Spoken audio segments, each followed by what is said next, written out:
Salut à tous.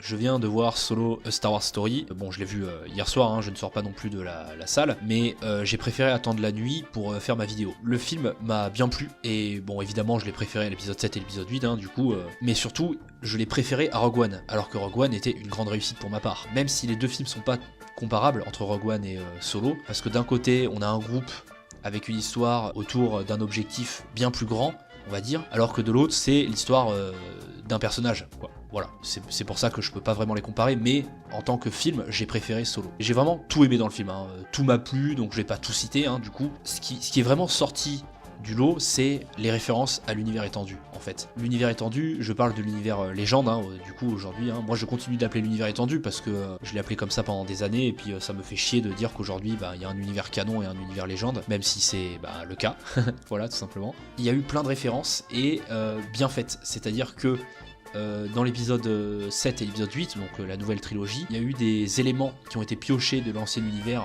appelé légende, mais pour moi, qui étaient pour moi mal exploité en fait.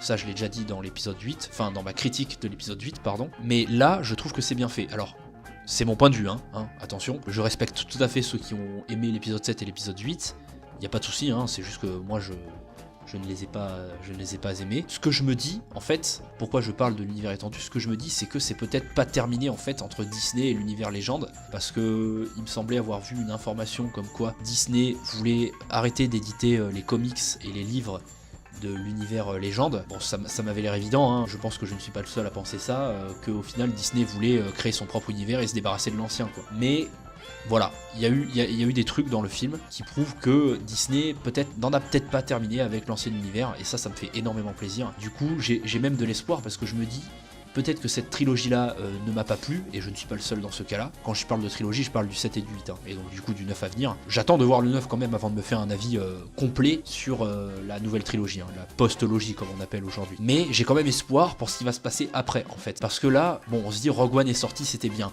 Bon, c'est un film, un seul. Est-ce que ça va être pareil pour le prochain Star Wars Story? L'épisode 8 est sorti, j'ai été déçu, je ne suis pas le seul dans ce cas-là, bon bref, passons.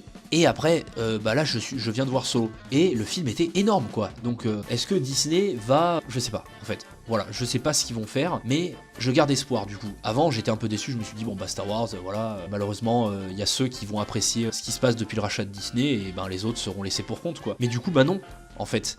Alors après, peut-être qu'il y en a qui n'aimeront pas Solo, et qui n'ont pas non plus aimé les films avant depuis l'épisode 6. Bon, après, voilà, chacun son point de vue. Mais bon, donc, c'est la partie sans spoil, et je ne ferai pas de partie avec spoil, en fait. Pourquoi? Parce que, étant donné que je trouve que le film... Il y a un élément, en fait, surtout dans le film, je pense que ceux qui l'ont vu comprendront de quoi je veux parler, et si on est spoilé de cet événement-là, de ce qui se passe à ce moment-là, dans le film, ça ne va pas gâcher tout le film, mais voilà, je refuse de faire une partie spoil. Je vous dis simplement d'aller le voir, qu'il vaut la peine d'être vu. C'est pas que le fan de Star Wars qui parle, mais aussi l'amateur de cinéma que je suis, car oui, j'adore le cinéma, outre les films Star Wars, donc franchement, ouais, il vaut le coup d'être vu, et je vous dis, allez le voir, faites-vous votre avis. Chacun le sien, hein, pas de souci, hein. Il faut quand même respecter l'avis de tout le monde, même si on est diamétralement pas d'accord avec certaines personnes. Mettez ce que vous en pensez en commentaire, pourquoi pas. Puis écoutez, j'avais dit que je ferais une critique à froid de l'épisode 8 suite à ma critique à chaud. Finalement, je n'ai pas fait ça. Je vais plutôt attendre la fin de l'épisode 9, enfin que l'épisode 9 sorte, pour me faire un avis complet sur la nouvelle trilogie. Et pour ce film-là, là, Solo, peut-être que j'en ferai une. Bon, je sais pas, je verrai plus tard. Comme vous l'avez remarqué, pour ceux qui suivent ma chaîne, je me suis pleinement remis à Star Wars The Old Republic, donc la prochaine vidéo, ça parlera sûrement de ça. Donc on se retrouve sûrement pour une vidéo de SWTOR, et puis je vous dis à la prochaine, et bonne séance à ceux qui vont voir le film. Allez, ciao tout le monde.